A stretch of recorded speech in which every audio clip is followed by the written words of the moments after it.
Good evening, everybody. Welcome. I'm Go Home, and this is the Saturday night big kit build. So, for the last, I guess, month and a little bit, we're in February now. I've been working on this ITLA kit. This is the Tri-State Fabricators kit, and I've had my eye on this kit for well over a year because it was announced, I guess, almost 2 years ago, maybe. I remember seeing it at Springfield. That's when it was kind of shown off in all of its form. And I'm like, I'm gonna find a place for that on my layout one day. And this past January, I bit the bullet, and I totally went out and got it. And by went out and got it, I mean I ordered it because I didn't have to leave my house. So that's the best part.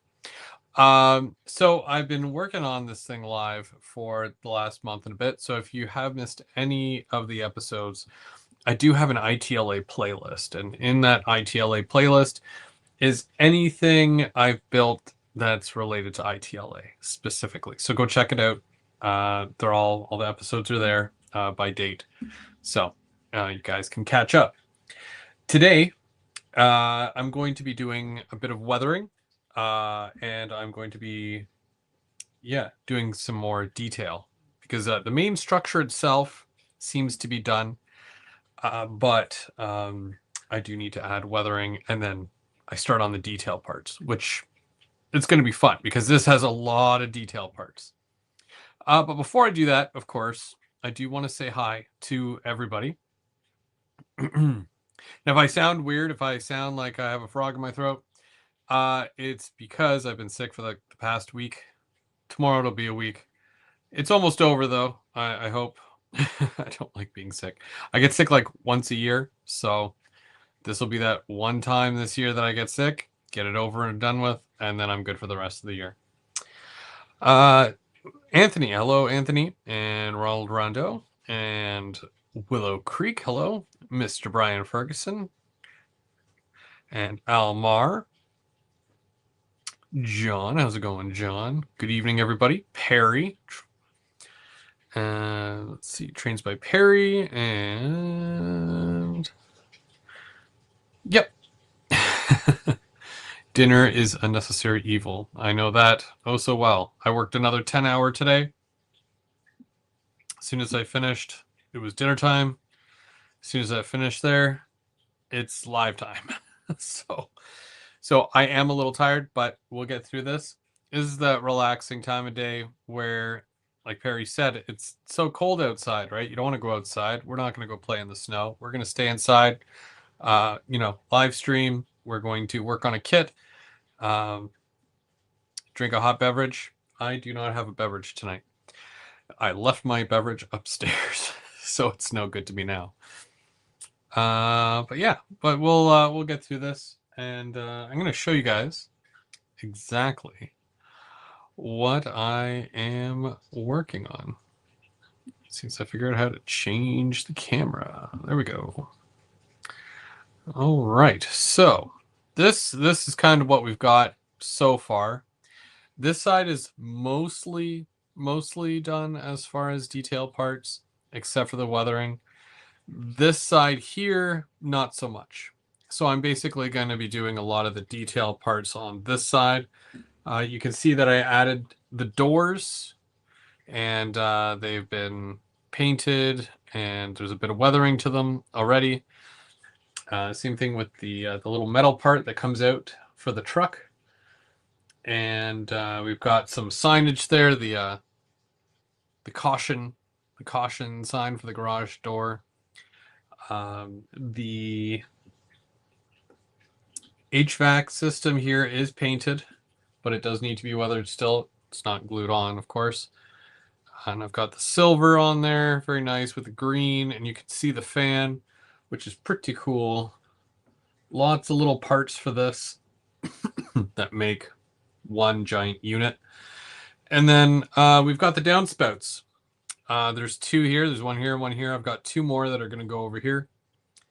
and all my windows are in, all my doors are in, except for the big one right here. I know you can't see this, but there's a giant garage door here. But yeah, we'll see what happens there.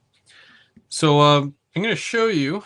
I don't know if I showed you or not. I don't know if I did this when I was live or during the week or whatever. Thanks, Perry. I'll show you the garage door. So this is what the garage door looks like.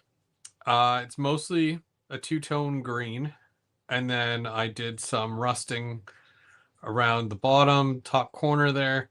They're all different, and there's a few of them. That one has a bit of rusting right in the middle, and I did that all with sponge. So the only thing that this is missing is that stripe across the bottom and the number. Now, technically, you can see the number on the door there. I know you can't, but I can. This is door number 1. This is door number 2. There's a little number 2 there. I'm thinking of adding a decal to it after, just to change the number and also to add it as a decal instead of the number that's kind of, I think it's burned into it, because obviously you use a laser thing for that. But instead, I'm gonna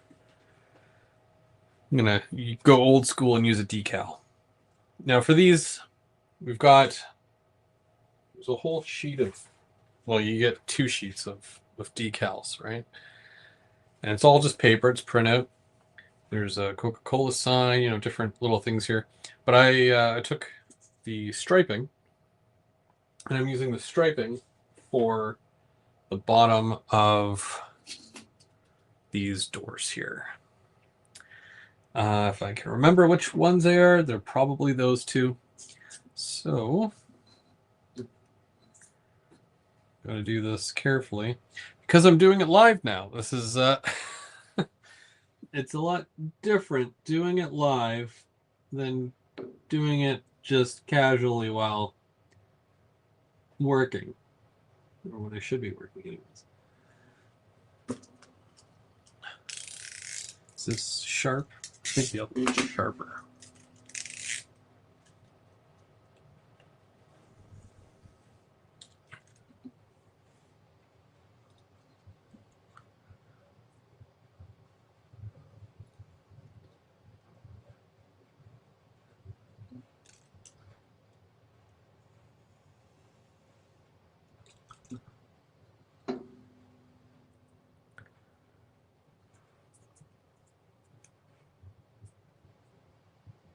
No, I didn't cut all the way through.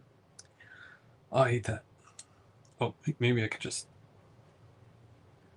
pull it. I don't want to pull it and then it rips.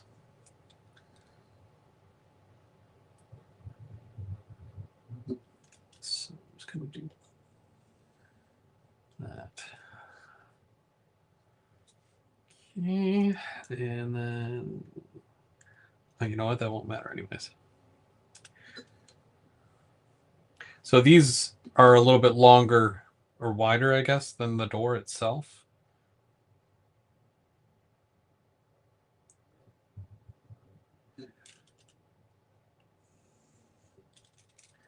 So I will glue it on, and then I will cut it to fit the door after.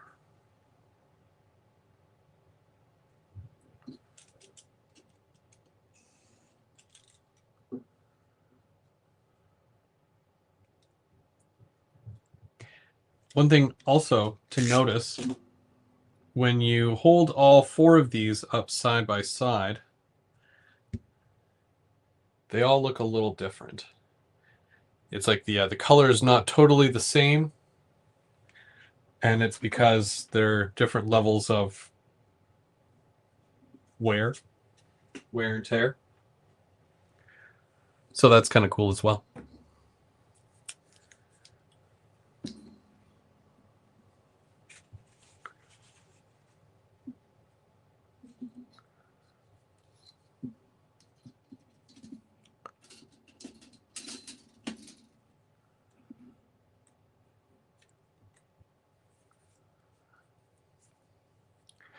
Digger, how's it going? DMRJ, how are you? BN Ironwood, welcome, welcome. You'll be able to catch BN Ironwood right after me. He goes live at 9 o'clock.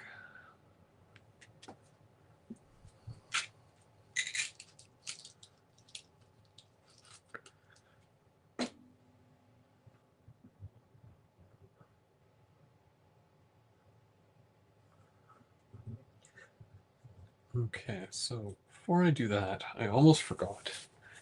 I'm rushing, and I don't want to rush. Got this little piece of sandpaper here.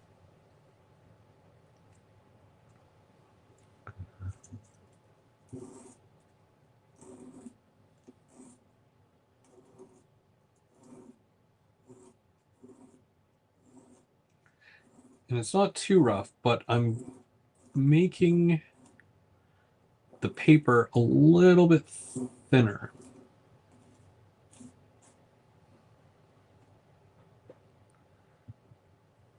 Can you pick it up now? Okay, there we go. Okay, so you want to put glue right along the bottom here. And I just use white glue for this. Doesn't have to be anything special because this is just paper. But the white glue works really well for this.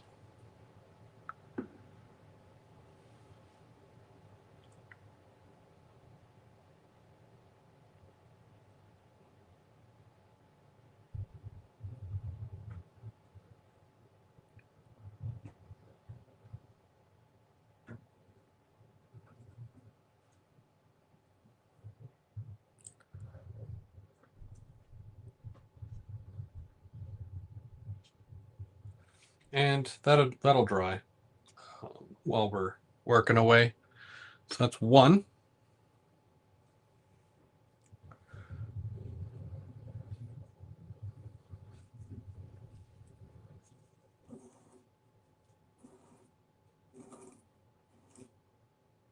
I don't even know if you guys can see that. There we go.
Hey, Wigwag, how's it going?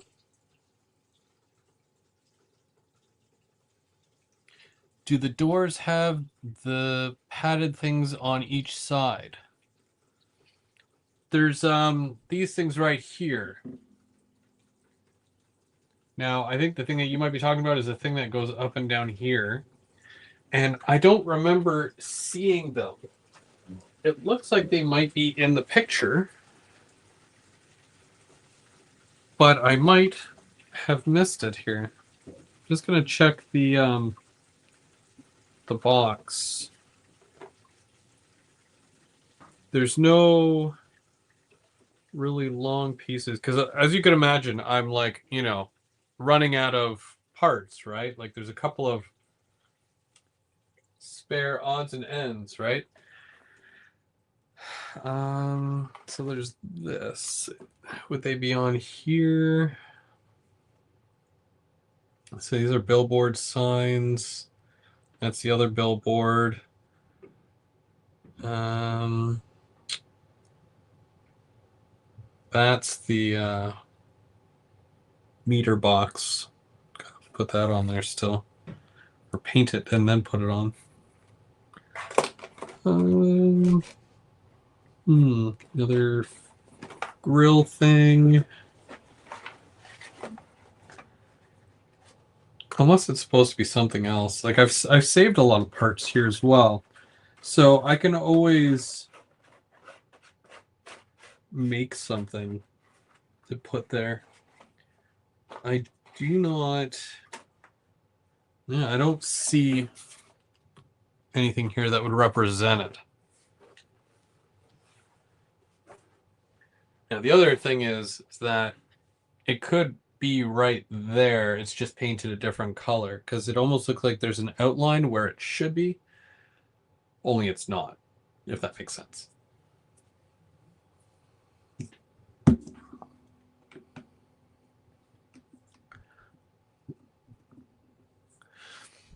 I used the leather from an old broken chair to make those bumpers on the sides of loading door. Oh, neat.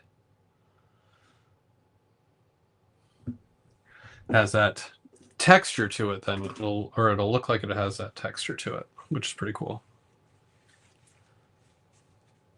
Okay, this is garbage. So the next thing I want to do... So the doors were the first thing. Now that they're drying, I want to add the detail parts on this side. So that'll be... Oh, actually, I want to add those ladders here as well. So I've got a few detail parts that I do want to add.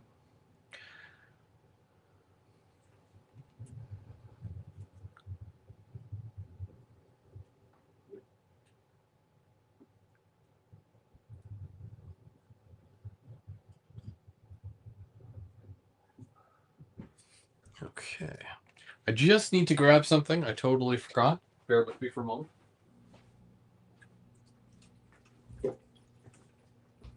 Yeah, this will do. Okay,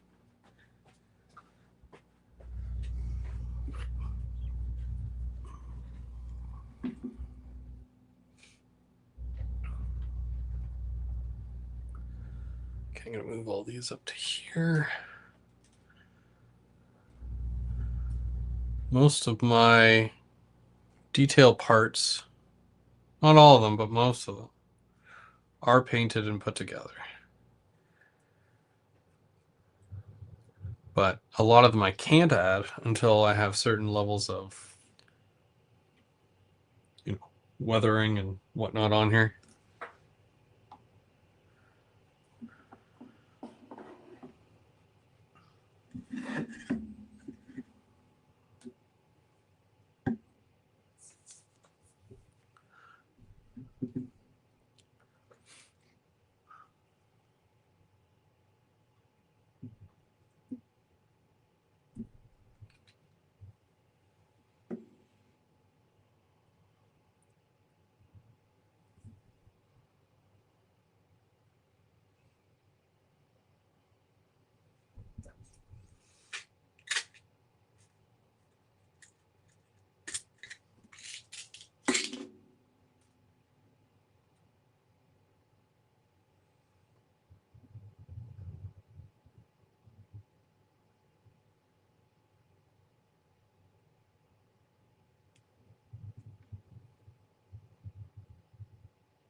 I think it better on this side.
Hey, Dwight, how's it going?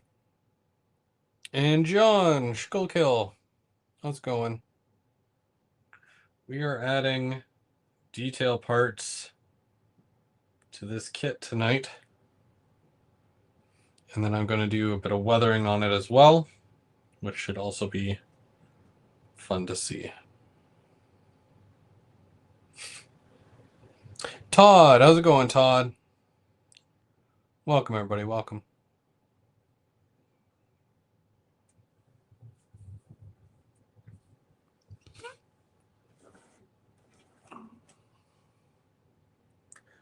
Okay, I think those were the only two newest pieces that I needed to add on that side.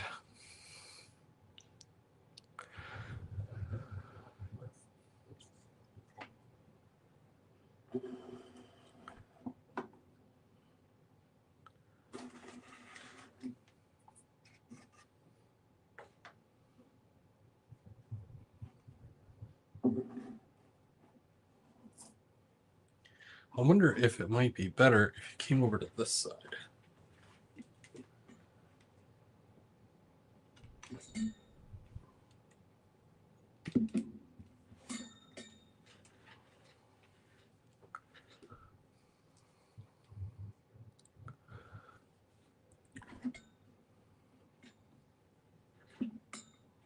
Sorry, just adjusting here.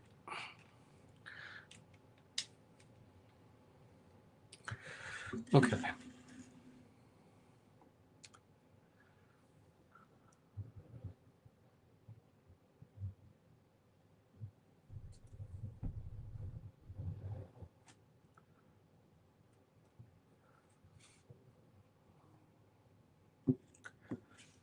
Now, a lot of this is just me adding glue.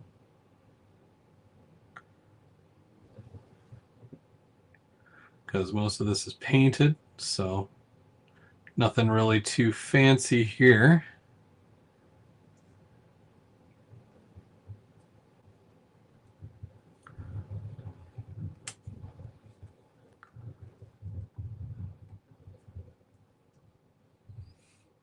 Denny from N-Scale Dystopia. How's it going, Denny?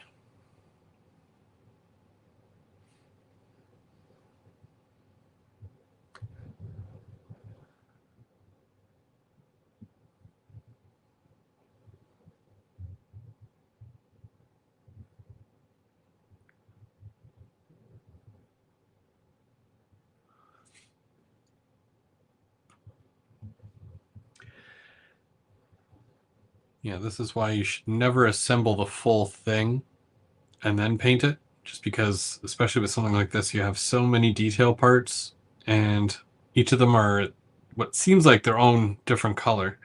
And you're not even seeing all of them right now because it's hard to see them all unless you're like looking right up close.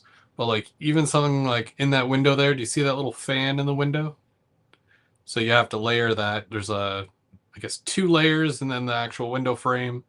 And then on top of the window frame, you've got the ledge above and below the window as well. So it's like just to do one window, it's, a bunch of pieces. So you really have to paint everything separately and then put it together. And then from there, like I'll be doing the weathering, right? But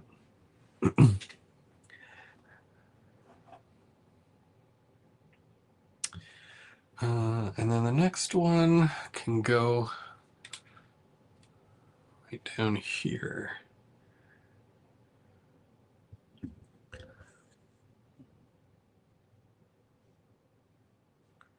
What is everybody else working on tonight? Am I the only one working on a kit right now?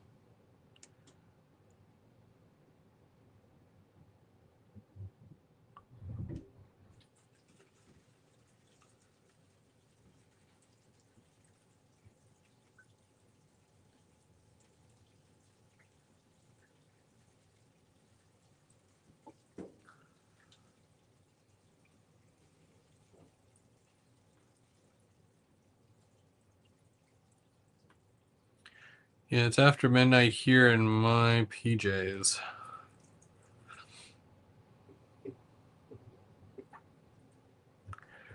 Oh, you're waiting for your alleyscapes? Yeah, I was thinking about doing an Alley-scapes as well. If you guys are watching BN Ironwood, he's working on one right now, and he's doing a pretty good job on it. And when I say pretty good, I'm like definitely not talking it up enough because he's doing a really good job. But I'm just saying he's doing a pretty good job on it. Just general speaking. But yeah, it's really kind of convincing me to want to get one too, because I'm on the fence about a couple. Like there's a couple that I want, but because the kits are a little bit more cost wise, and I can only really do one at a time. Because let's face it, if I start one and I don't finish it, it's going to end up like a lot of my plastic kits, where it's going to be half finished on the layout. You know what I mean? So I really want to finish it all the way through, like I did with my last ITLA kit, and then start on the new one. But I think I'll be ordering a second one at some point this month, because I'm going to need a kit to do, obviously, when this one's done. And we're more than halfway done this, I think. So I think it's appropriate to start planning for my second one, I think.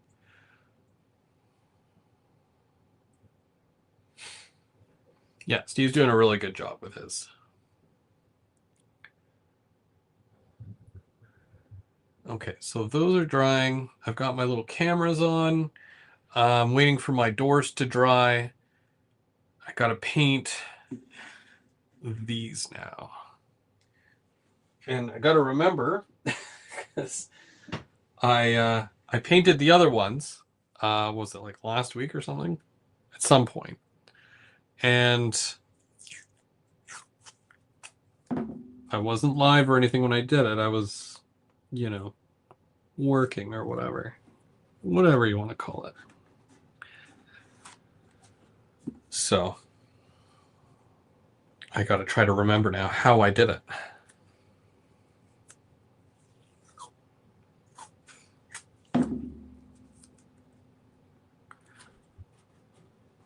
Guess I'll just do what I normally do.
And I think I'm up on Thursday. So I'm doing Thursday night. Third Rail Thursday. This Thursday coming up.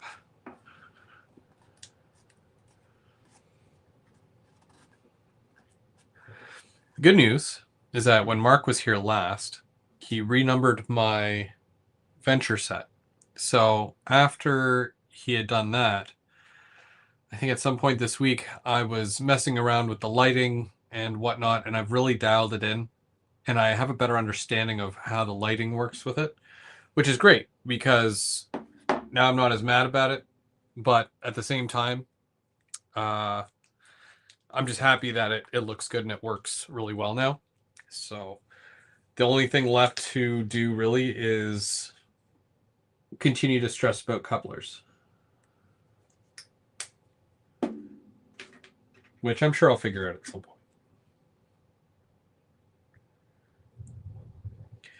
But I'm very close to just buying a bunch of KDs, not just for that set, but for every single car and locomotive that doesn't already have KDs on it. I know it's what most people do anyways, but I have a tendency to go through rolling stock in the sense where, you know, I'll buy some and then I sell some of it because I change my mind or, you know, whatever. But I think with a lot of that I have right now, not that I've settled on it, but I really like what I have. So I think that's what I'll probably end up doing.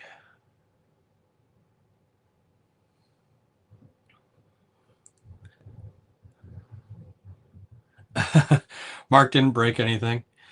He almost, well, he thought he broke my brand new, and I mean like not even a month old Jeep 40. But it was because I have two controllers and they weren't playing nice with each other. So when you try to do something with one, it's like the other one thought it was talking. I don't know. Some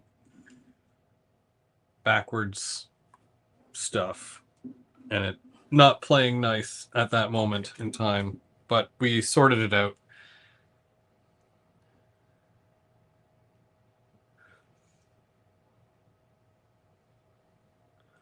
Does Nick not ship out your way? Mind you, there's a lot of very similar Craftsman kits, I'm sure, that make it out your way, right?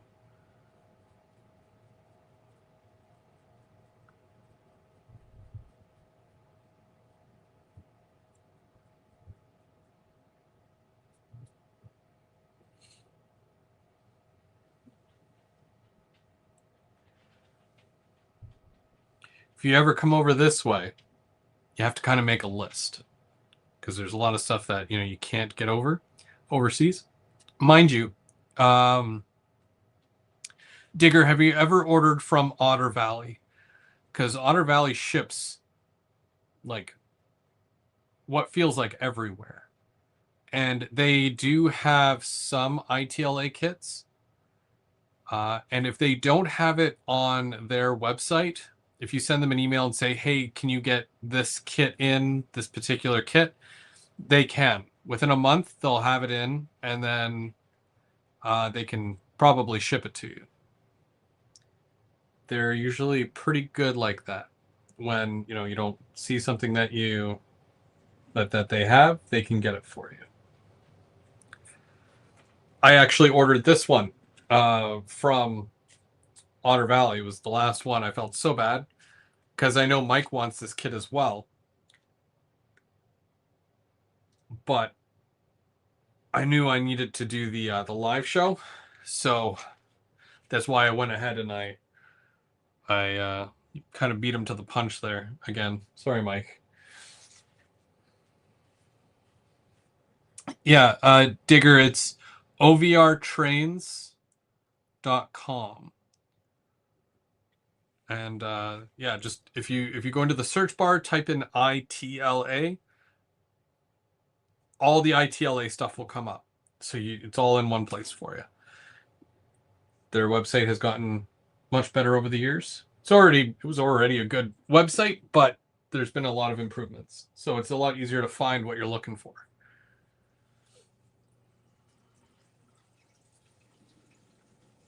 Where are my sponges? They're there.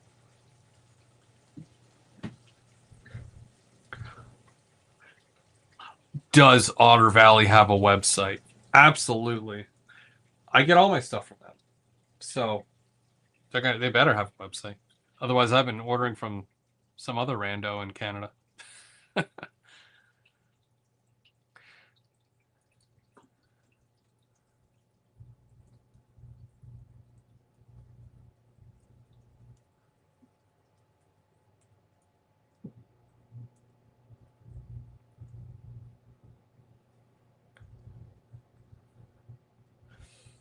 If I ordered from them, I'd have to have one of the Canadian crew toss my order over the border. Now, they do ship to the States and whatnot as well still. I think they added the whatever charge, so you have to prepay for all that. I'm not sure how that all technically works because that's on the back end of things and I don't stick my nose where it don't belong. So I just buy stuff. I add it to my cart and I'm like, yeah, I'll buy it. Oh, and for those of you who might get this joke or reference, I finally, and I hope this is not going to ruin any sort of surprise, but I was on the website the other day and I totally found a red tank car. Now, if you've been watching, then you'd know that Mark from M&M Rails loves his tank cars. And he has tank cars in many different sizes and colors and brands, but he doesn't have a red one. And that's the only one he does not have. And, you know, I've been looking for a while. And I do mean like a long while. Because, you know, I like to keep an eye out, right? I do that for a lot of my friends. I'm often thinking of them and saying, hey, you know who has something that you might like? This person. We all do that, right? After the live show last week, because I'm pretty sure I was talking about how I would like to get some auto racks. I got several messages from guys that have auto racks, including Perry, who has some auto racks that they can part with. So, you know, it's pretty cool. This is a really great hobby. It's an amazing hobby, actually. And everybody in it, it's all amazing too. Because we're all looking out for each other. It's probably one of the best communities out there, I think. If I do say so myself. I live in southern Canada, aka Minnesota. So it doesn't have to be thrown. Yeah, okay. I think we've got a catapult down that way. It's just a catapult, and we can probably just airmail it by catapult.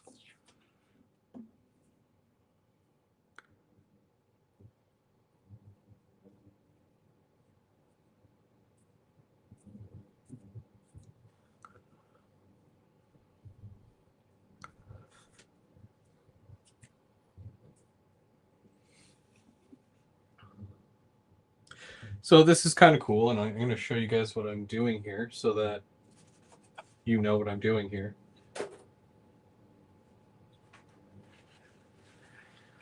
So I painted on black paint, and then I sponged on some terracotta, which I find to be like almost like a rust color, and burnt sienna. Right? You can see that on there. So what I'm going to do now, because it's all wet,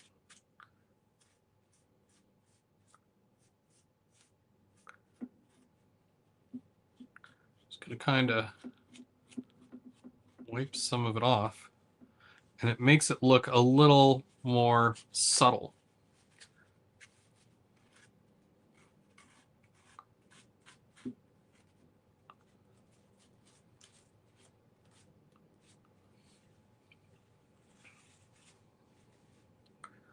Maybe do a little bit more of the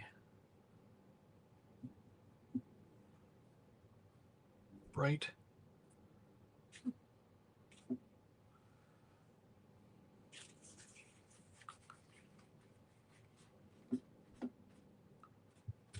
Fix that.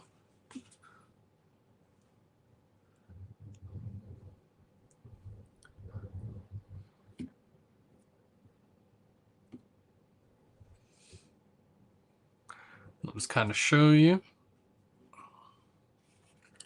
don't know if you'll be able to see it because of the lighting, but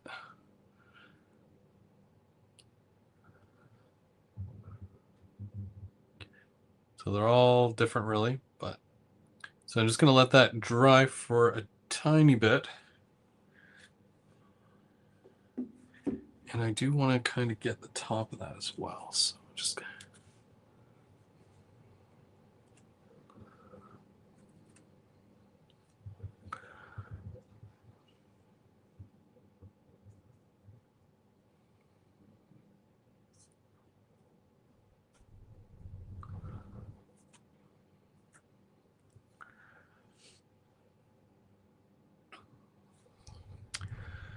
Let's see. If I order from them, I have to. Okay. I live in Southern Canada. Rod Stewart had ITLA build a lot of his skyscrapers for his Three Rivers layout. Yeah. Yeah. The joys of having custom work done for your layout. Um, yeah, that's nuts. I don't know what I would commission to get done if I could, you know, have a building done. I don't know if there's ever been a building that I would say I really need to have that.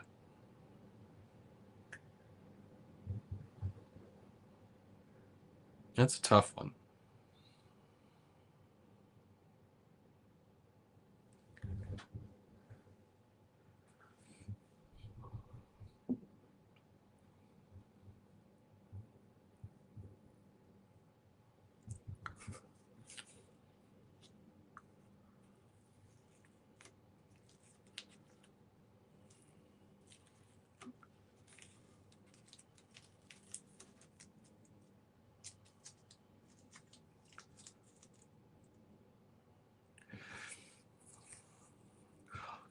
I heard that when he goes on tour and he stays at a hotel, he gets two hotel rooms. One that he sleeps in, and the other hotel room basically he builds his models in. So he takes his models with him on the road. Which, let's face it, we've all done that at least once. I remember I went camping one time and I brought a kit just so, like, not to build it, but to take all the parts out of their sprues and then clean off the flashing and, sand down some of the edges and whatnot. I am very guilty of that as well. So, ain't nothing wrong with it.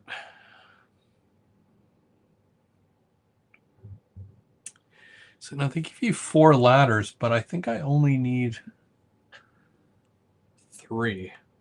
Yeah, because that one there has the loading dock, and the loading dock already has a ladder. I guess I really didn't need to paint that, huh? Because it's going to be behind here anyways. Oh well. Oh, you know what I want to do? I want to. While I'm doing this,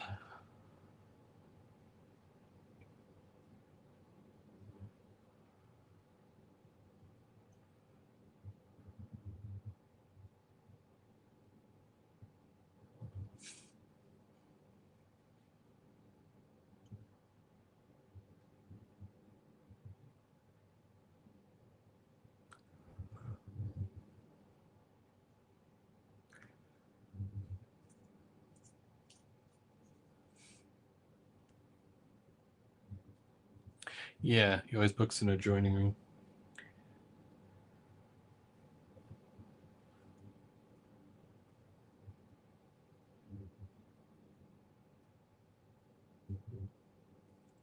That's how you do it.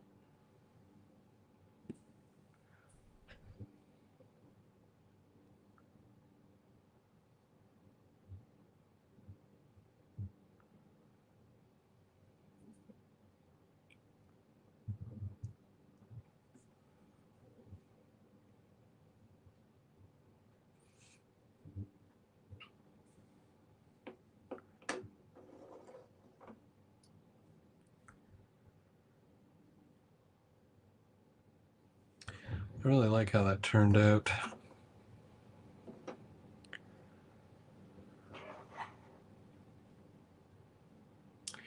Let's see, yeah, resting up.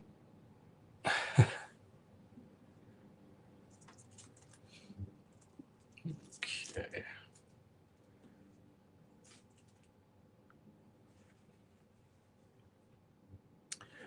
All right, so I'm still waiting on those doors. I did those. I attached those. I'm going to add the other ladder after. So I think I'm ready to do some of the weathering on the actual body of this thing.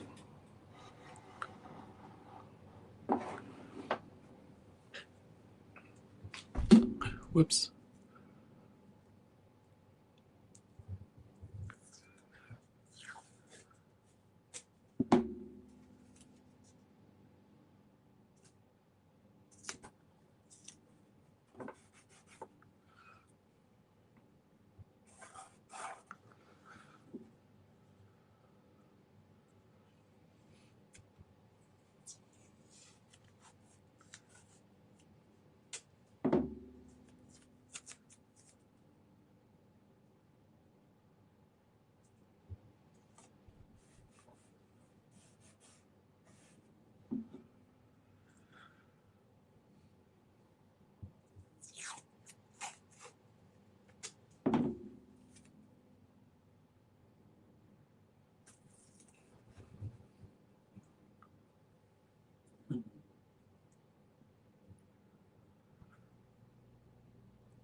So what I'm doing currently is that I am taping off at the floor. So the I know we're back over on this side again, right? It's the problem with these big kits. I can't get it all in camera or in the same shot. Let's see if I can move this down a little bit here. Give you a better idea of what we're doing.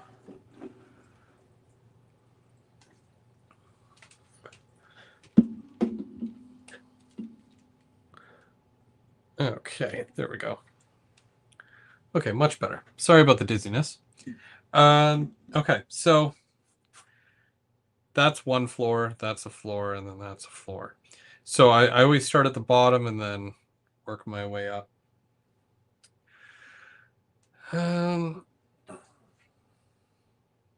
Where is it?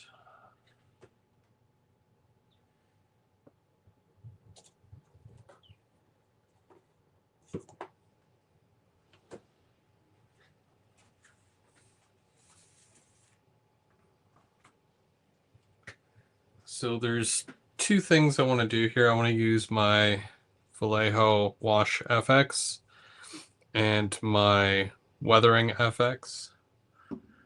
The Weathering FX I'll use first, and that's just a bit of a dirtier color. Adds dirt or the look of grime. Whoops.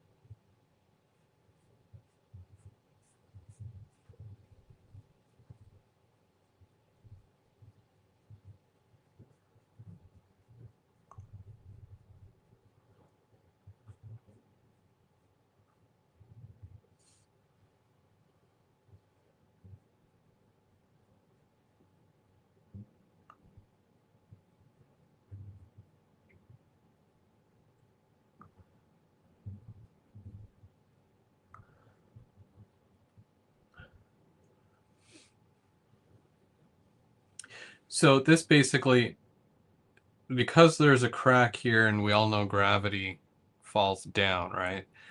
Um, if I tape it off at the line here and then I brush, I'm not getting anything above that line, but I'm getting everything below that line. And I'm just doing almost like a dry brush.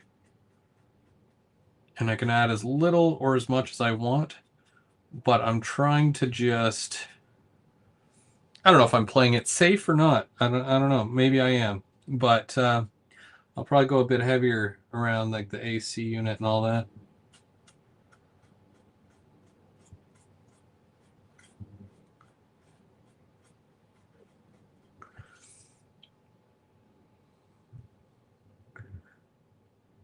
But this AK stuff is primo. If you don't already use AK, I highly recommend it. And I do want to pick up some more when I next time I'm at Otter Valley. This is the kind of thing you have to get in person. I can't buy weathering stuff or paint online.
Yeah, delete the edge over.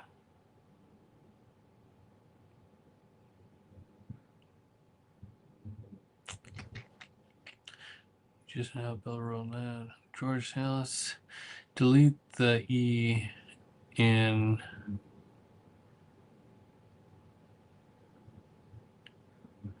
There are a couple of hobby shops in Ottawa that sell all kinds of paints like that. Yeah, they're all like 45 minutes away from me, though. I know it's probably even farther for you, but like I never leave the house. So it's like when I do, it's like a miracle.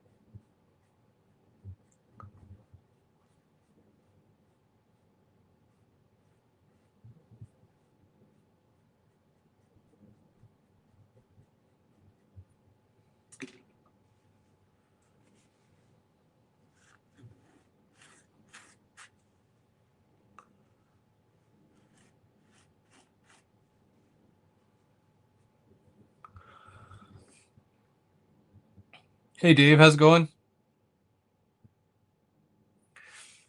Yeah, Dave asked me to actually do his kit for him as well. Um, so that's also on the list.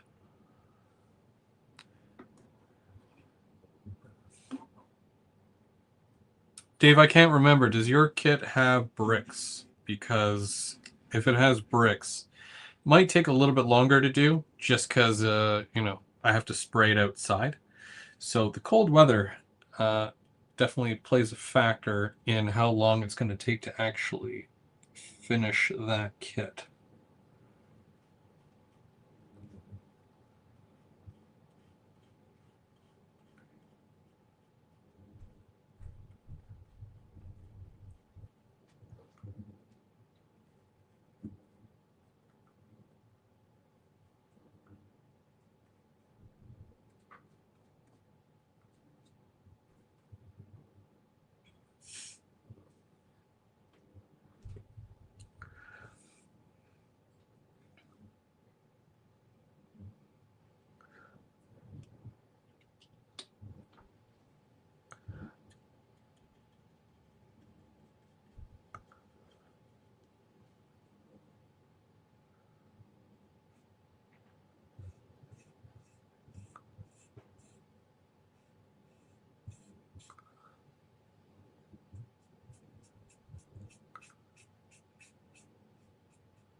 Supposed to warm up. Yeah, they said that about this week. And then I think today was like probably like some of the coldest weather yet.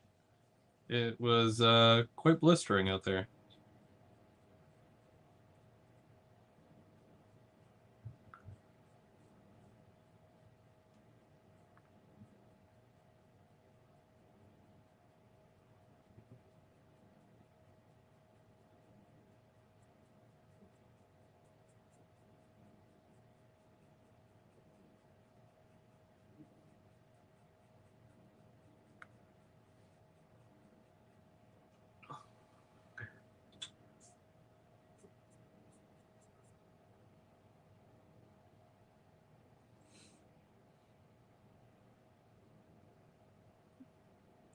Minus 35 here. Well, yeah.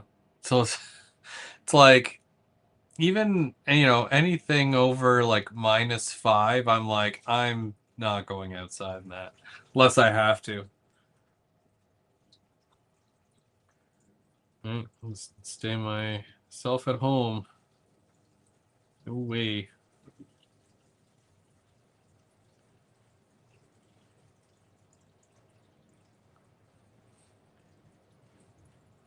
Even with Winterlude going on right now.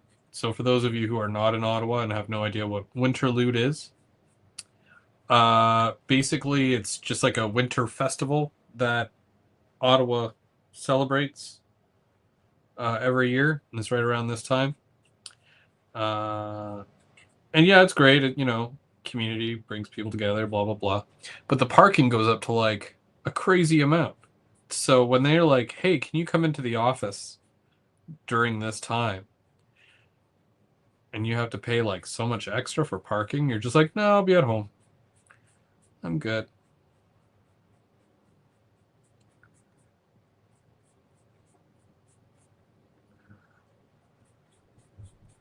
So there's that.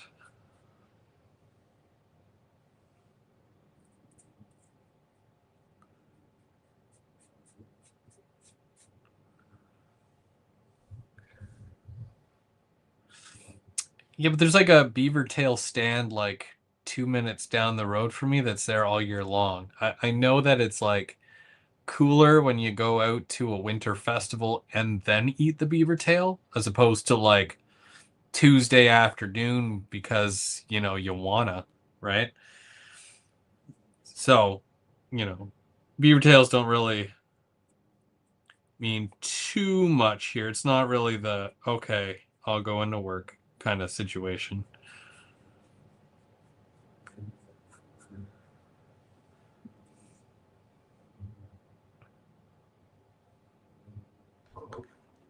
It's like I wasn't gonna go into work, but then they said that there would be beaver tails. Then I was like, oh yeah. So I'll show you here because I'd taken off the tape.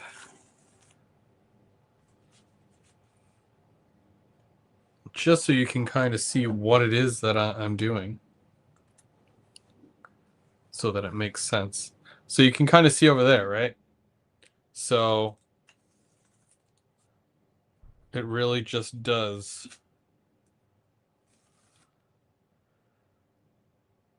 just the line, you know? Just trying to get this whole thing in the picture, but I can't.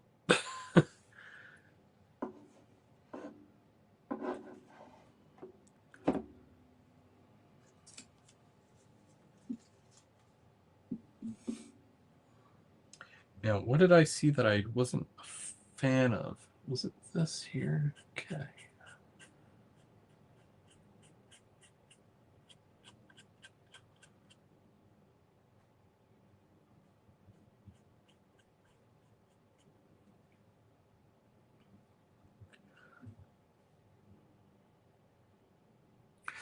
Thanks, guys.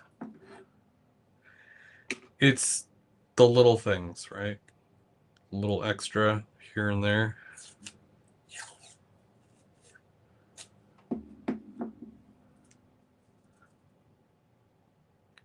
Now, of course, I'm probably going to go a little bit harder on areas where there's, venting and whatnot. some of which I know where it's going to go. Some of it I do not know. I have no clue yet. But we'll get there when we get there, and I can kind of chip away at this as I go.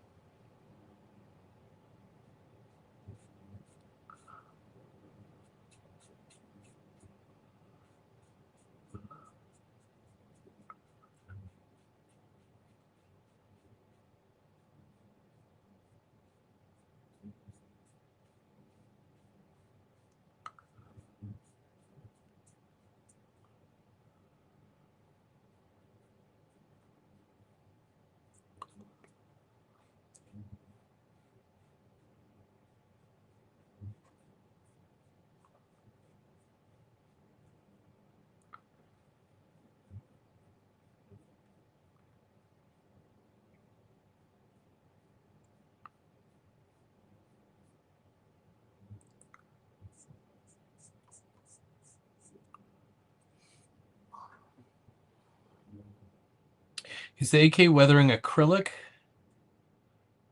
I think it's acrylic. It seems like it's also thinned out as well. It's very thin. It's just a water-based paint. But the other thing is that the wood absorbs really well as opposed to plastic where it'll just sit on top of the plastic. And that's why I like working with the wood a little bit more, because just because it absorbs it better and it has a better look, like a finish look after.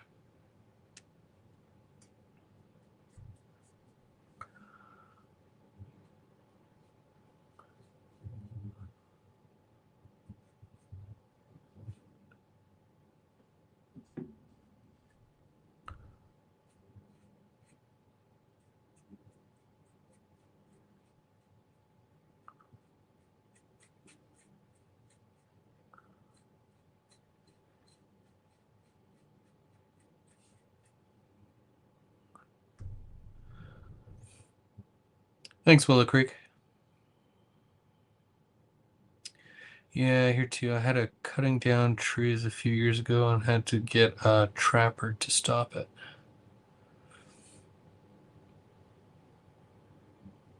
A dirty crack. The only dirty crack you're gonna need.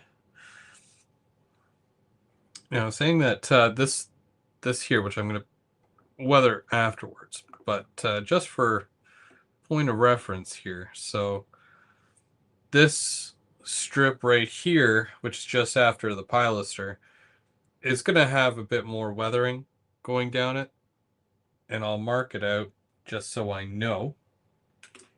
If I knew where my pencil was.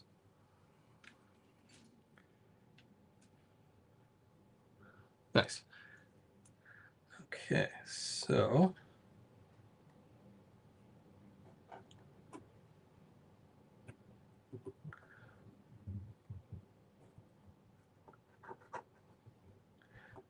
we've got one there and one here. There is here. Okay, and the other one, which I haven't even painted yet, because this one goes like this. It goes against the wall. I have my toothpick on it here, and it's basically going to go like this down the wall. So I think it's going to be one here, one here, like that. It's basically the opposite to this. So, you know what? I can always put that back on after.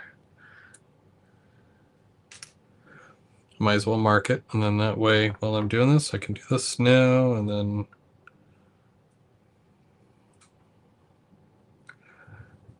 okay, so that goes there. That goes there.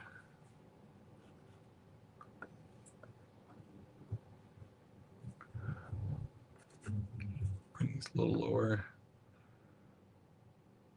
No, it's gonna go a little bit higher. And then we've got that. And like that. Okay.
Set down, switching layout. How's it going? I love how your workbench has most of the stuff on someplace and some of this. Yeah.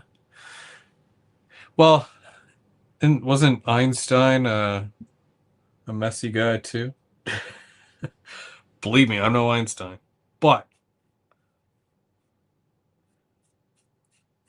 if I could use him as an example.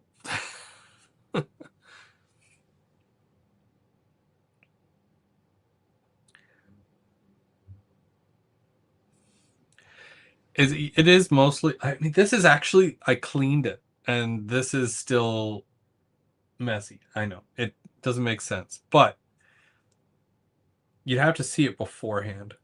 Kind of like when you clean your layout, but then you do a project on your layout, and then it's like right back where it started. It's kind of like, why did I bother putting my tools away anyways? So I'm just gonna use them again.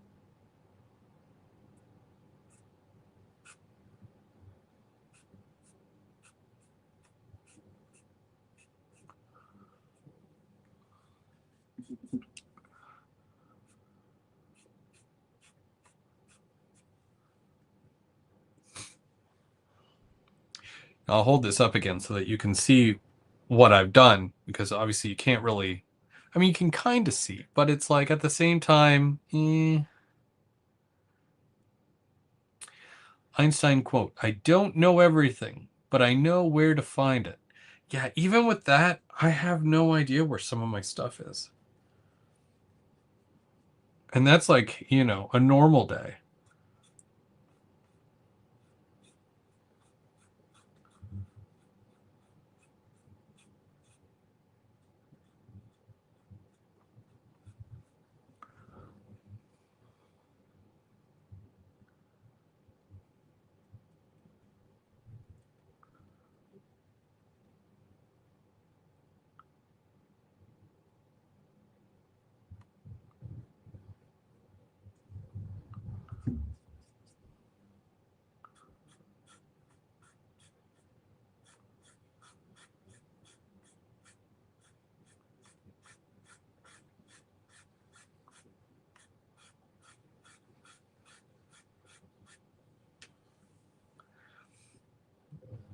So just to kind of show you here. So all these marks here that you can kind of see going down, it's where is it? This is technically gonna go. And then at the same time, the ones over here. Oh, I forgot to do that top one. Again, you can't see it because, it's not, I don't think it's dirty enough yet. I have to do some more on there. But yeah, you can see the dirt lines coming out and whatnot from the parts that go to the walls. See, I kinda know what I'm doing. Kinda.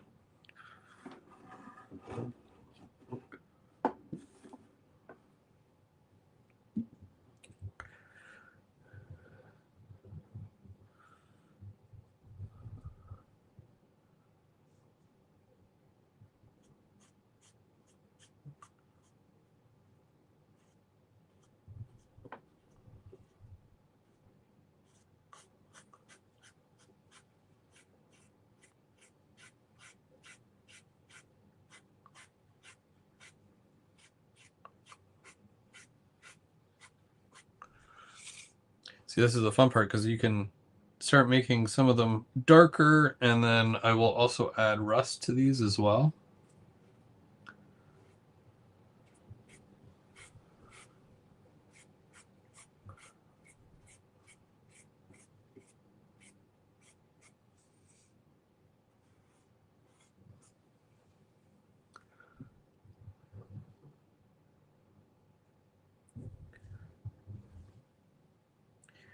And see, I should be technically working on this section by section here.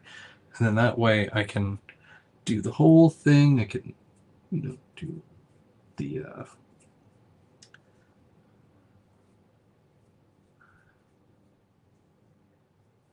downspout. So I'm doing the downspout right now.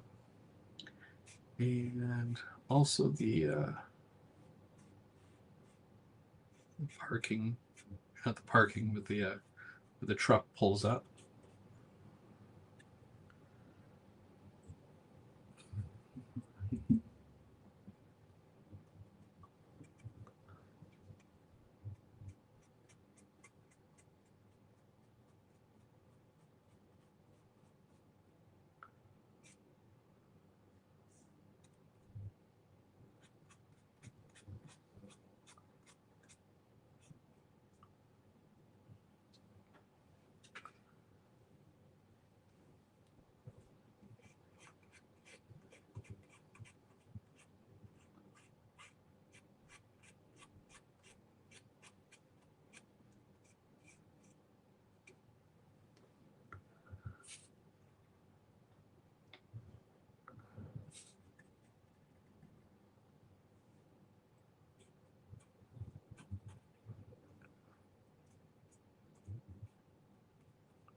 I also like to do from the bottom of the windowsill. I don't know if you saw me do it, like from like the corners here, because the water will land here, it'll build up on there.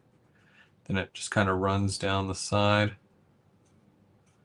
Won't be as much though.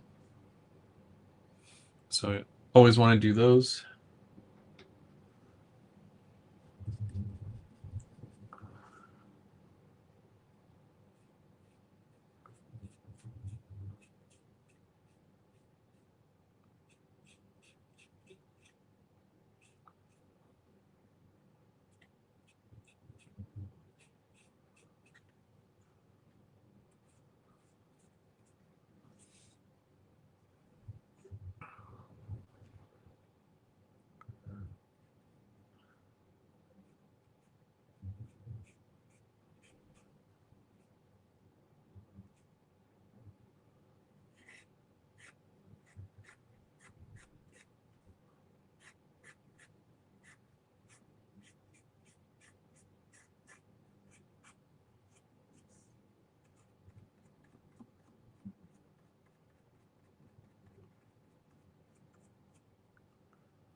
So the plan is to come down to Toronto in March. I don't have the dates or anything like that yet, but plan on stopping, making a couple of stops anyways.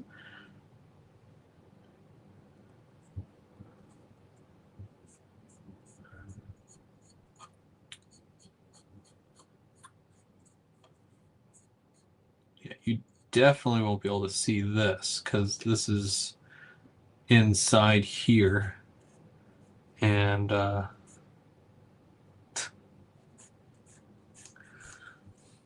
there's no light in here even yet, so.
I think we might have to go to Timmy's. I think I owe you a Timbit. Actually, I think at this point I owe a lot of people a lot of Timbits. Anybody who's ever been first into any of the chats.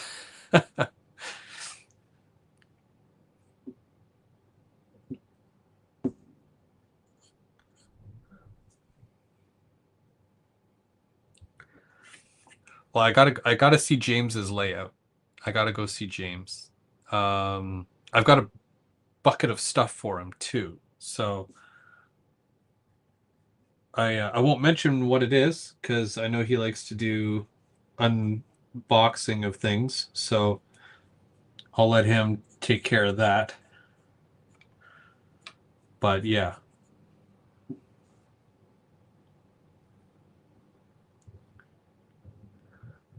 You bow to no one.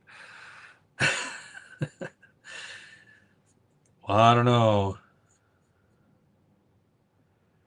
When they said that the Olive Garden was coming back to Canada, I was like, we're not worthy. We're not worthy. So, I mean, there's that. But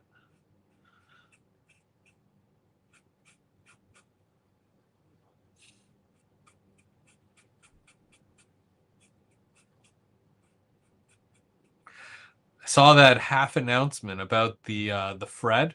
I am very pleased. And the funny thing is that Mark saw the Fred that I have, which is it was a Bachman. And he was like, "You got that?" Because apparently they're a hot commodity. You can't find them anywhere. Which I don't know. I never go looking for Freds. But if I ever talk to Mark, I'm gonna let him know that Rapido will have some. So that's kind of cool. I don't know if you guys saw that half announcement. I see everything though. I know all your secrets.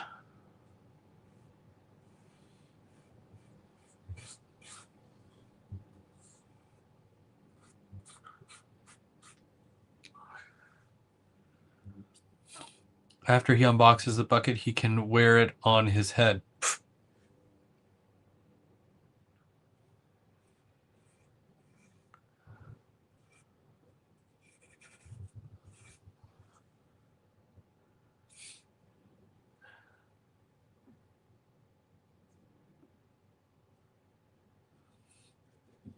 I don't know if it, well, I mean, he could wear the bucket.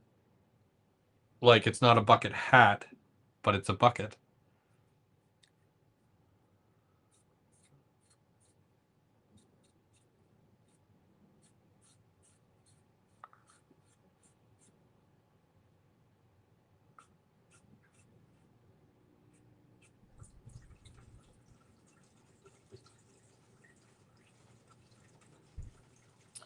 I'm excited about the Fred 2. They are rushing it, so hopefully see soon. Macrails has been announcing one for a year and a half.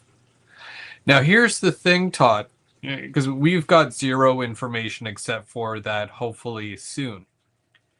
The thing that I do not like about the Fred that I have, which is the Bachmann one, is that it's a truck, and the truck is a pickup, and then it's attached to a coupler which has the little Fred on it. If there was an easier way to say, okay, now it's on this box car,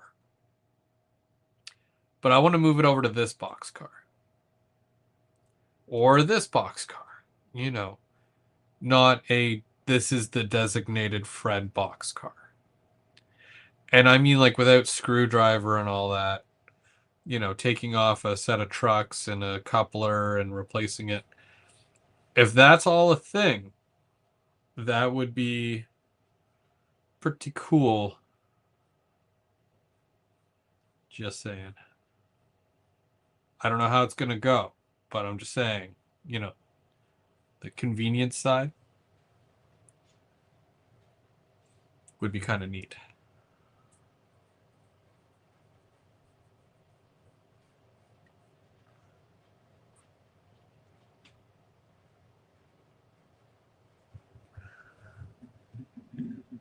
Where's Jordan? Get Jordan on the phone.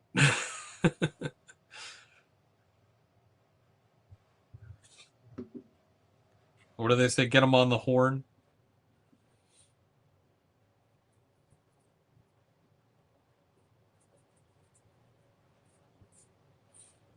Yeah, don't give away all the secrets, all the trade secrets. But all I know is I'm very excited to see what comes of that, because there isn't enough of it, if that makes sense. There's not enough of it in the hobby right now. And with all these cabooses coming out, people forget, hey, that's not even modern. You know, we don't use cabooses anymore. I mean, I love cabooses. Don't get me wrong. I love my caboose. I've got a few, with a few more on the way. But modern is as modern does, and modern calls for a Fred.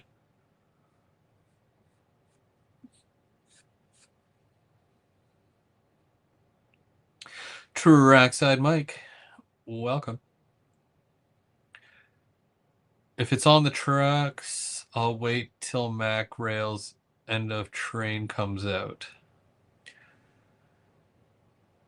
Well, I'm not sure what the deciding factor is here, right? Because like right now, it's just the one really that's on the market that I know of, unless you make your own, which, you know, lots of talented people out there. I'm not one of them, but I'm not too picky.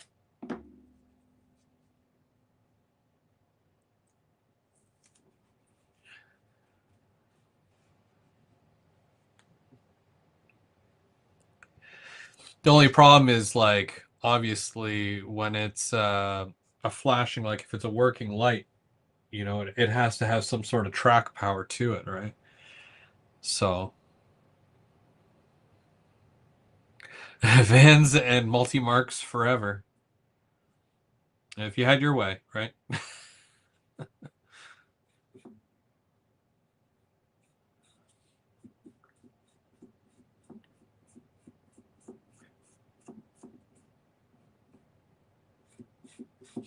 I love my Point St. Charles,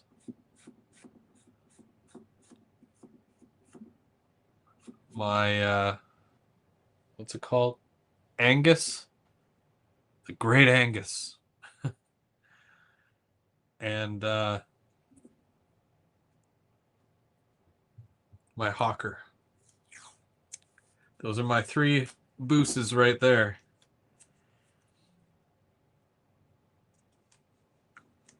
And of course, yes, the transfer van. But are we calling a transfer van a caboose? I mean, technically.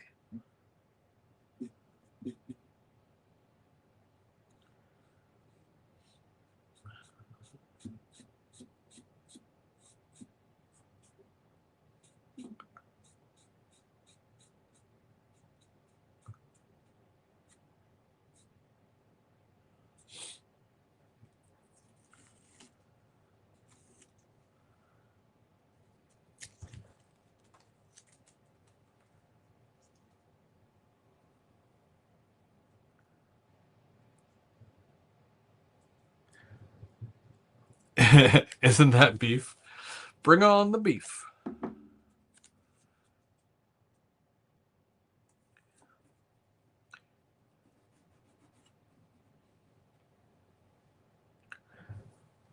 Yeah, I believe that's what Harvey's uses is the Angus beef.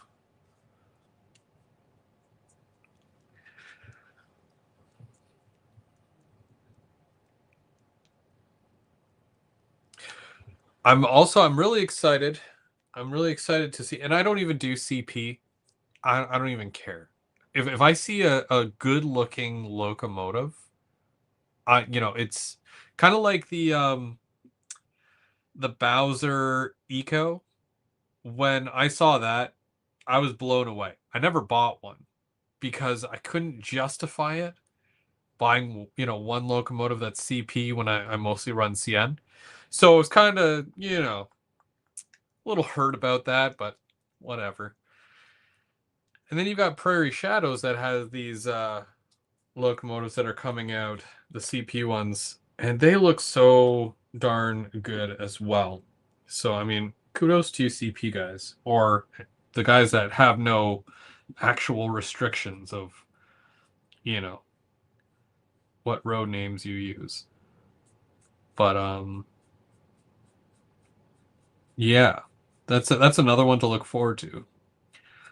I don't have to worry too much though, because it's like Bubs, he mostly does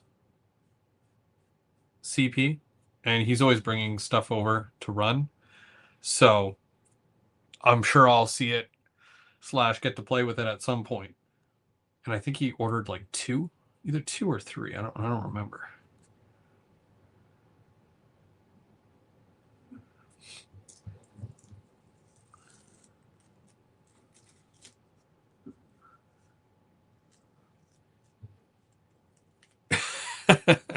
Yeah. Oh, Mike, I didn't even tell you that I ordered something else for him. I got like a couple of care packages that have arrived here for him in the last couple of months. So there's even more stuff now.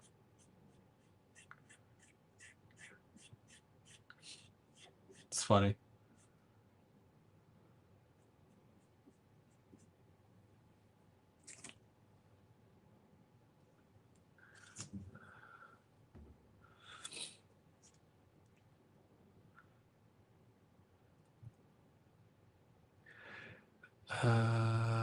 I have a quick question for you, Chris. Should it be more things moving on the layout other than trains on a layout, like animation, like Wonder World and yeah. So there's ways around it without having things moving, like lighting, for example. The lighting makes it seem like, oh, that's there for a purpose, it's kind of like when you're driving down the street at night and you see a light on at somebody's house. They're obviously home, right? So without seeing the people, without seeing movement, you're acknowledging in your mind that house has people living in it. That's a populated area. That's a big thing that you can do with your layout. Even it's a very small thing. and I hate electrical. But it's a small thing that adds a lot of detail. Nothing's moving, but it makes it seem like it's alive. So you don't necessarily have to have, let's say, a dude on a bicycle, you know, doing a loop on your layout. You know what I mean? I could just imagine how tired his legs would be. But when you have lighting, the lights on a vehicle, um, the buses that Rapido is doing as well, you can get the lit ones, and they have very nice interiors and whatnot. You can get people, like little people, and put them inside to make it look like there's people taking the bus. I have to do that with my passenger cars at some point. Uh, sorry, my throat. I left my beverage upstairs and now I'm dying of thirst. Oh well. Um, so I have to open up my passenger cars at some point and add people on the seats. Again, it's not normally something you would notice or see because I don't really run them with the lights on, except for the venture set, which you don't really have a choice. But I'm not even sure how you get those cars open. And frankly, I'm scared to try to open one of them because I feel like I'm going to break it. However, I'll figure it out at some point, I'm sure. Hopefully.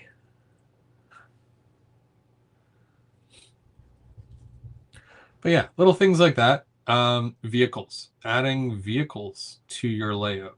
Again, whether it's at a stop sign or bridge area.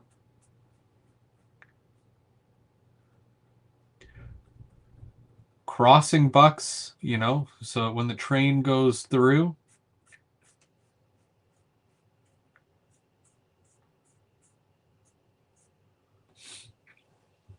The lights flash, maybe the arms go down,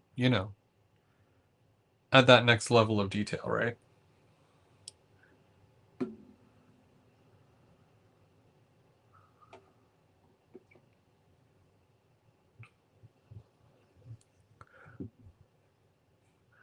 Guess I'm just going to kind of show you.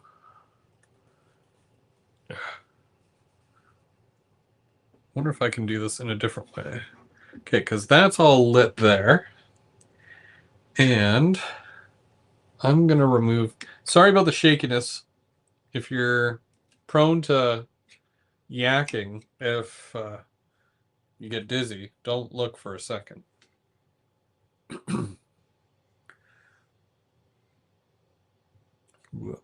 Okay.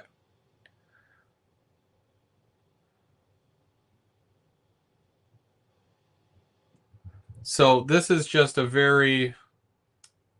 I gotta add the... Hang on a second. Where is it? Oh, there it is. I want to give you the full, the full look here. Because again, like you can't really tell unless you're here. And the shading, like the shade, you can't really see it. But I'll be able to glue that in place. And then once it's glued in place, I'm going to add more like down here. But I really wanted to get the underside first. And then, like I said, the same thing here. So this, which I can't just attach, I have to do... Okay, maybe I can... I'm going to switch hands for a second. Again, sorry about the shakiness. I'm sorry, I'm not trying to make anybody sick. I promise. Okay, so like that.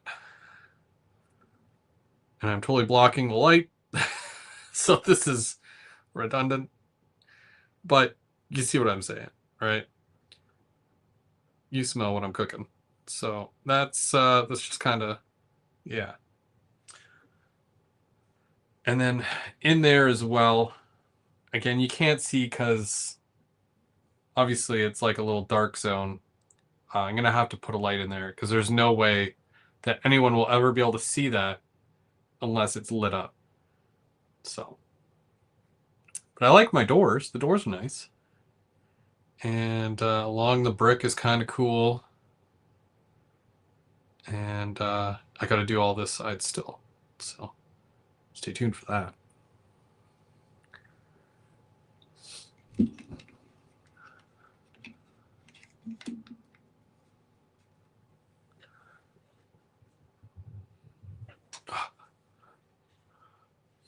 Nailed it. Thanks, guys. I try. I always see all these professionals doing professional jobs, and I'm like, I want to be like that one day. Where I'm told, hey, you're a professional at this. What do you think? And then I can be all like, looks good. Basically. Are these... Oh, those are dry. They're dry. Okay, I'm going to take a minute here away from weathering, and I'm going to glue these other two bay doors in because they are done drying probably.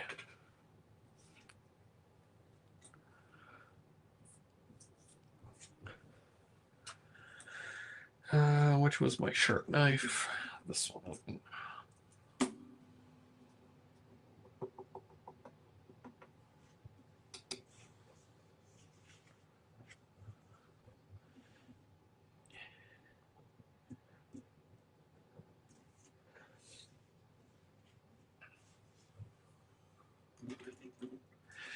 Where do you get the yellow and black stripes for the bottom roll up? Oh, that's a very easy... I can give you the answer to that. So in the package, in this whole set, you get 2 sheets of, different things. There is some thicker stripes. I use the thin ones. There's these small little ones here, which I think I have an idea for those. And then you get also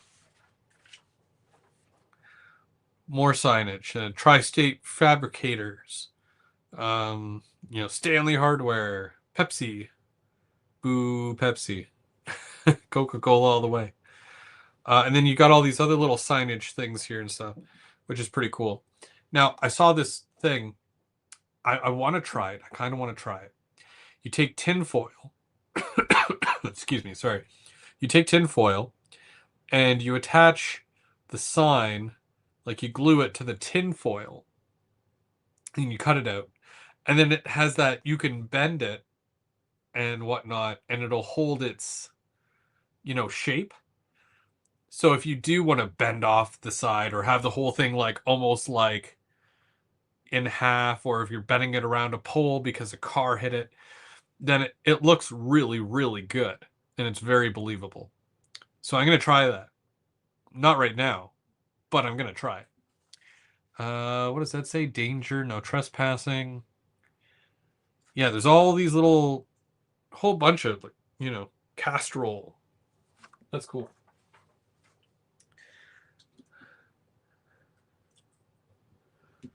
Again, not an original idea of mine, but I watch a lot of stuff and things, and if I think it's good enough, if I think it's something that you need to know, I'll probably end up telling you. I think I've done that several times over the years where I'm like, oh, I saw this cool thing.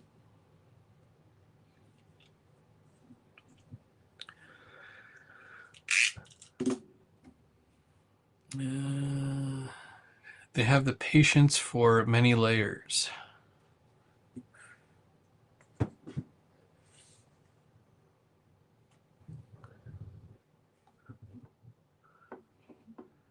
Okay, so how do I want to do this? I would like to do this without breaking anything. That would be wonderful.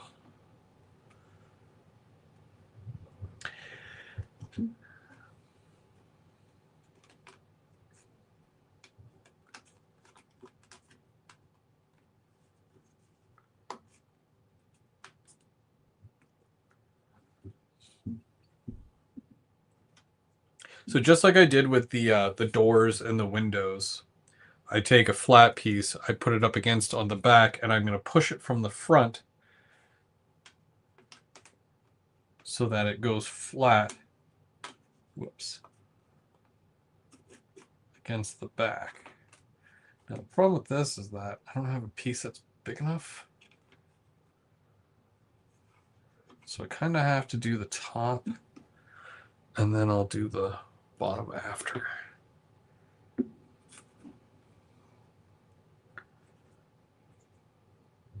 Actually, I could do this entire side here.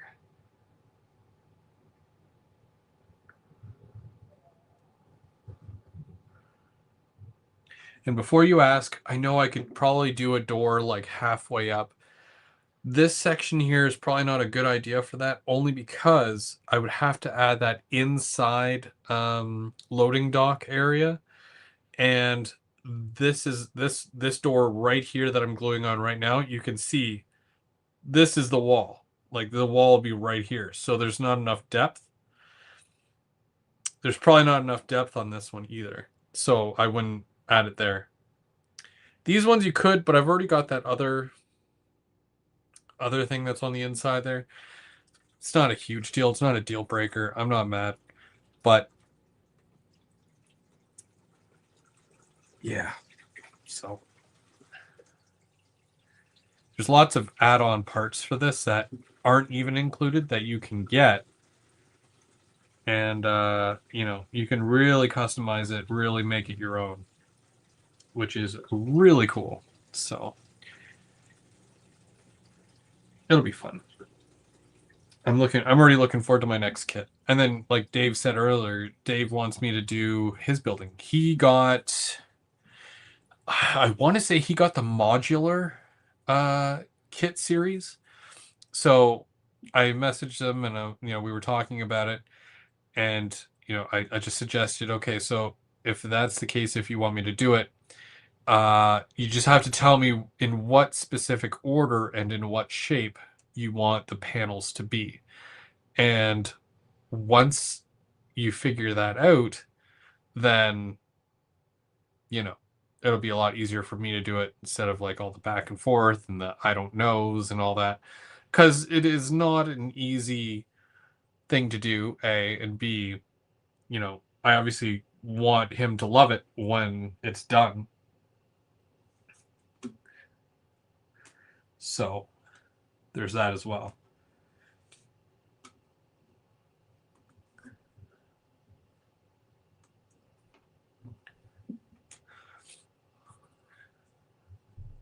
Telling you, if I could just build kits, I would be happy as a clam. And I'm not even sure. We're going to have to fact check that. Are clams actually happy? They'd have to be, right? At some point, somebody said happy as a clams.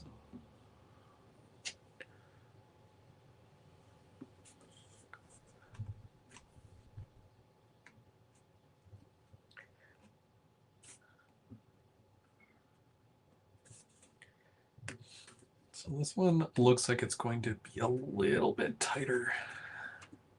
I don't have to file it down, so that's good.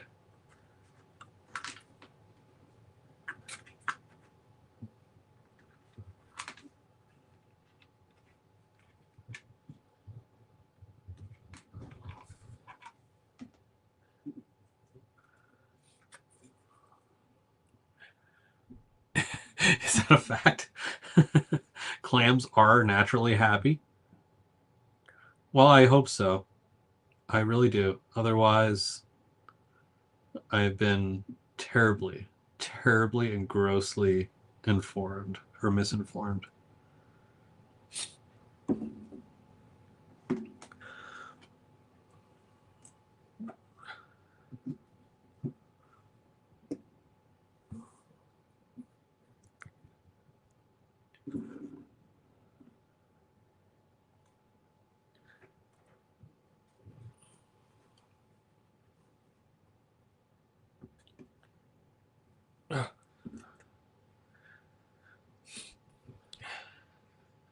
Thanks, Mike. It's true what they say. The more you put into something, the better the result, you know? Um, although I've often said it about ITLA kits, I don't know what it is, but it's like they make you seem like more professional. You know what I mean? Um, I don't know. I've got like tracksuit mentality, but my skills are like suit and tie right now.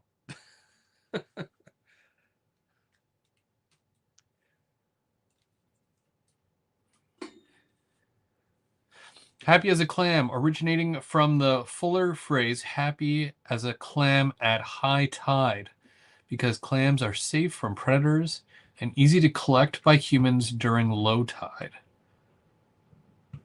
Well, that I learn something new every day. I don't want to learn anything else because that's the only thing that is really worth learning right now. That was great. Thank you so much for that. I I'll be able to sleep a lot easier tonight too, because yeah, that whole clam thing is really it had me shook. Let me tell you. Here I am worrying about the clams and if they are actually happy.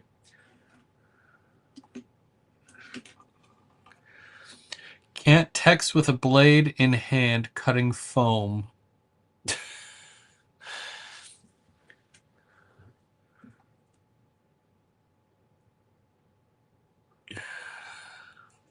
Oh, there's a fact.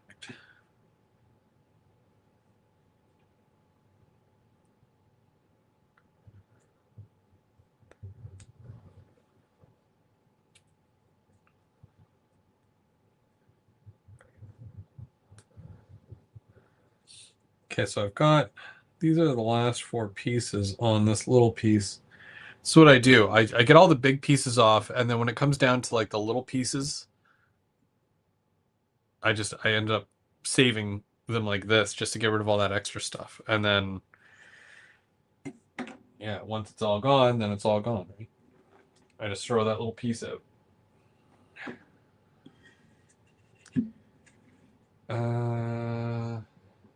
Glue. Toothpick.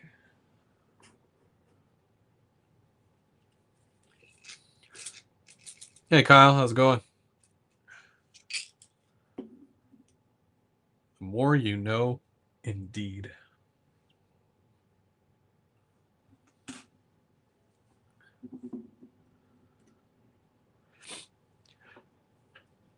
So I feel pretty good about this side. There's not a lot of weathering yet, but it's very, very base, like base weathering.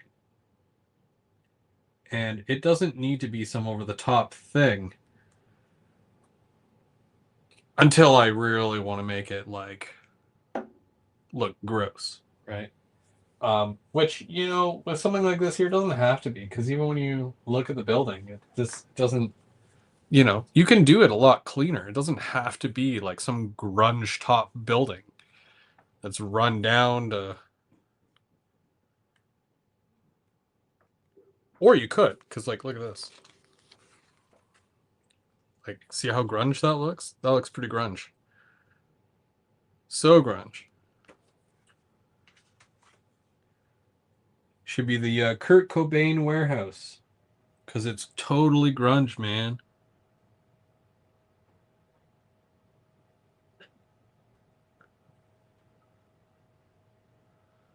So I'm just putting those little bumper things on right now. I pop them out, put a little bit of glue,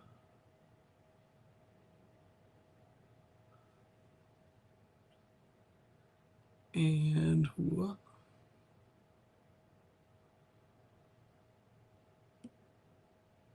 Okay, there's one.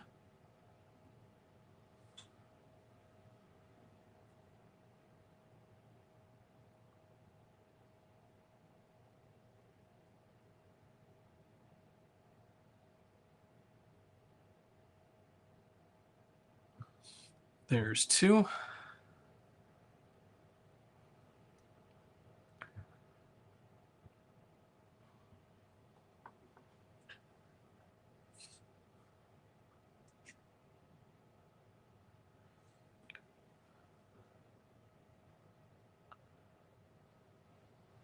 I think I might even add the fire escape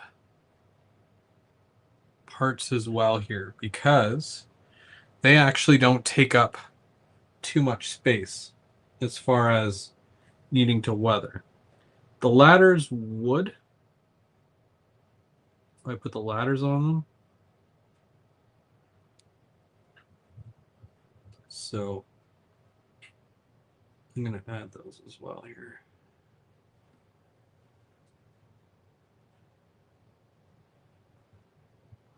I need to get a set of reverse tweezers. Have you guys ever seen reverse tweezers before? They're very handy. So you know how most tweezers like this are, they're forced open and then you have to pinch.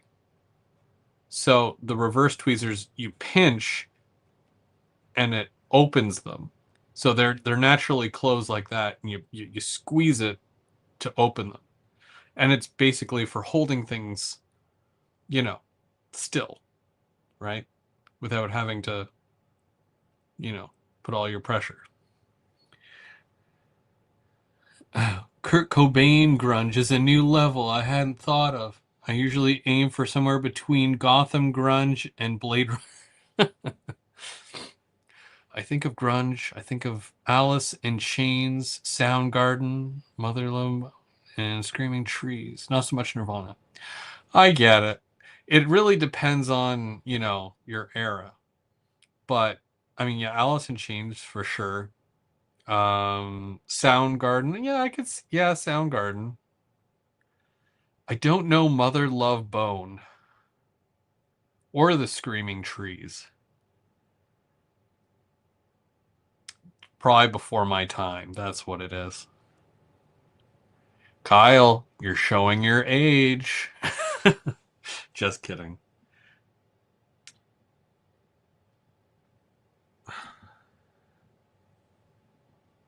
I grew up in the 90s, so it's like, if it was 90s, I probably, Tears for Fears, man. Well, that's the 80s, but I was born in the 80s, so that's why I said Tears for Fears. Uh-oh. That's gonna fall and break. That's my only headset. Shoot. For real. I am stuck.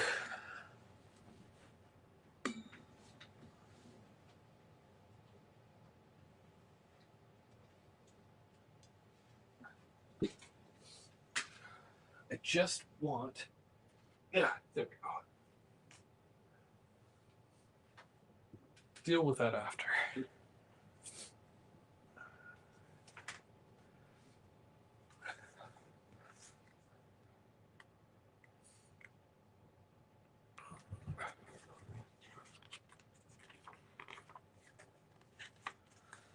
I do often refer back to the book as well. Mostly for placement. I've never done one of these, whatever you want to call them, fire escapes. So I just want to make sure of the spacing. Spacing is very important.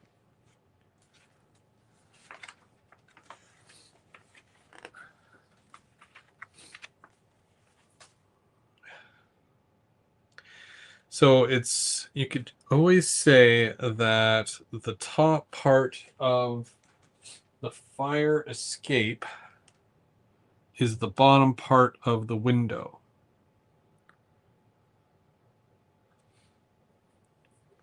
I think that'd be very fair to say.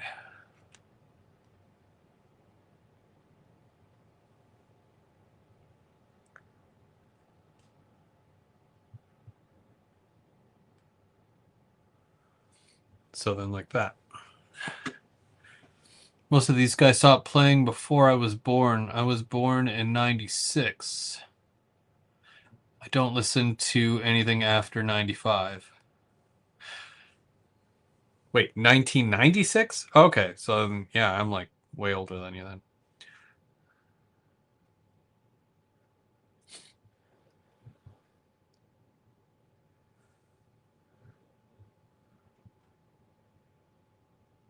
I was born in 85.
So the neat thing about this is that I can put them right up against the pilaster, and because I know that the pilaster is going straight up and down, I'll put these leaning against it, and that kind of makes them at the correct angle as well.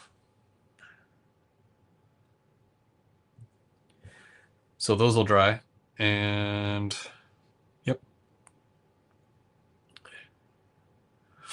I was first married in 85.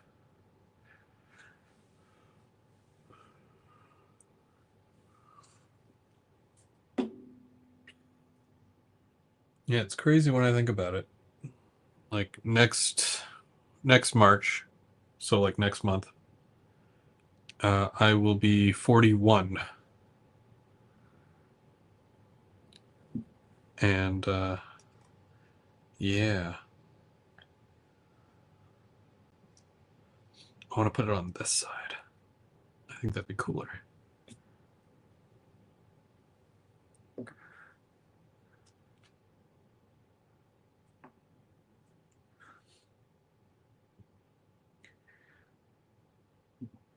I was really worried that, you know, with the way that the prices are, the way they're all headed, with, of course, the way the hobby is right now, it kind of worries me that it's going to price a lot of these younger guys out of it, right?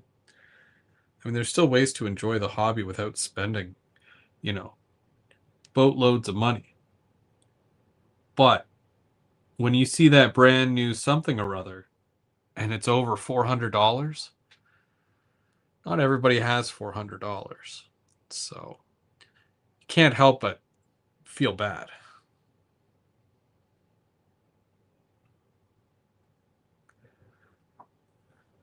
I think the most common comment that I got on one of my trains or train sets is that it's too expensive. Can't justify it. It's like, well, that's going to be the price, you know? Um, Locomotives, cars, when you price a lot of it out, you're looking at, for just a passenger train, you easy $1,000.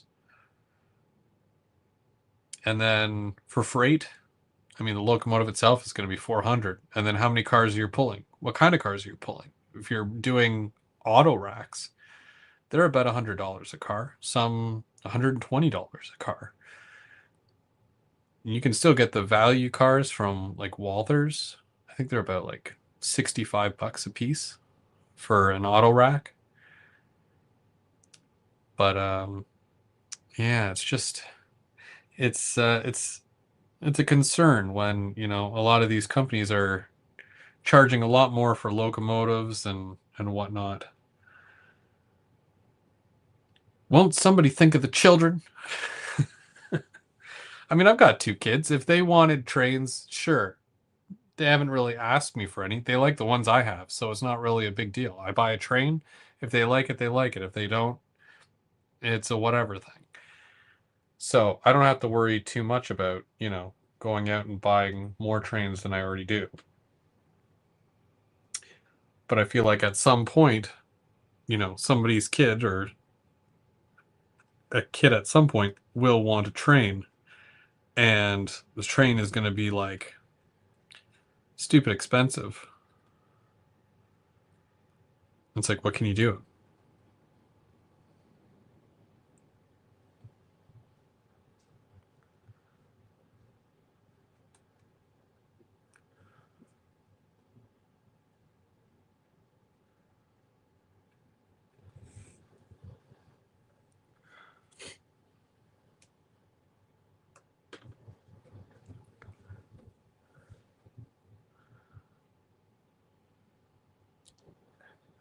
Zeppelin, Boston, Rush, Bad Company.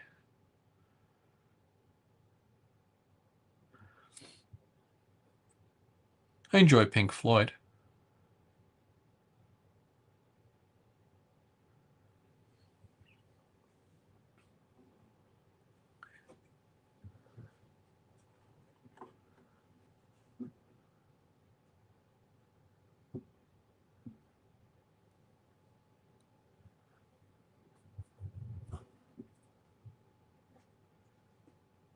Okay, so it's 9 o'clock. So I'm just going to give you one more look here at the building. What we did. Just because it's easier to do it this way. I got to remember that there's ends to these, and I have to do the end as well. So most of these detail parts were already added, like the little security camera there. You can see that. Then, of course, the doors over here were already added, but I added those ladders at the bottom, added the weathering, and then down here, we've started to add the fire escape, which is kind of cool. So far, so good. We added the downspout. I painted this. I added the little bumpers, added the doors, and I added the one ladder because this here, I guess I didn't need to add the bumpers there either. Whatever. So next Saturday, we have to weather this. We'll be weathering this side to kind of go along with what we're doing here. We want to continue that consistency over to here. Hopefully by next week, I'll have a bit more information for you on the Toronto trip. Days, times, where I'll be and when and whatnot. Because I do plan on going to Otter Valley. If anybody is around and wants to stop by, I'm sure it'll be, roughly in the morning, I think they open up at 10 a.m. Between 10 and 12 at some point there. I'll spend, some time there. Probably want to say hi to Lauren and whatnot. But, yeah, if anybody's around and wants to say hi, I'll be there. And, yeah. So I'm probably going to miss a Saturday in January. Or sorry, no, March. I'll miss a Saturday in March. So, yeah, but that's next month's issue. So let's see. Today's Saturday, tomorrow's Sunday. Monday, we've got James and Mike, and they'll be at 7 o'clock off the rails Monday. I believe it's on James's channel. And then on Thursday, I'll be doing Third Rail Thursday. And I'll be able to show you, because I obviously I've been sick for the past week. So, yeah, I was like in bed for like 3 days. That's how I spent my weekend, guys. Real awesome, right? Basically, I got like the smallest amount of work done in the last couple of days, but it hasn't really been enough to make a layout update video. So if I don't put it out this week, I'll just have to catch you up on all the stuff that I've done Thursday. And of course, we'll probably have to run some trains as well. I think we'll run some trains. Sorry.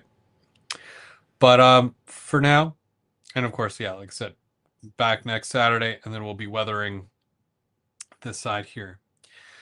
So if you guys are still wanting to watch some awesome building, kit building, go check out BN Ironwood. He is live right now, and he is working on. If he is working on it, I'm pretty sure he is. It's the back alley kit from ITLA. So a little different than this, but again, highly detailed, and he's really, really good. So go check him out, and if you don't already follow him, make sure you do. And we'll see you next week. I have a train to catch, guys. So we'll see you later.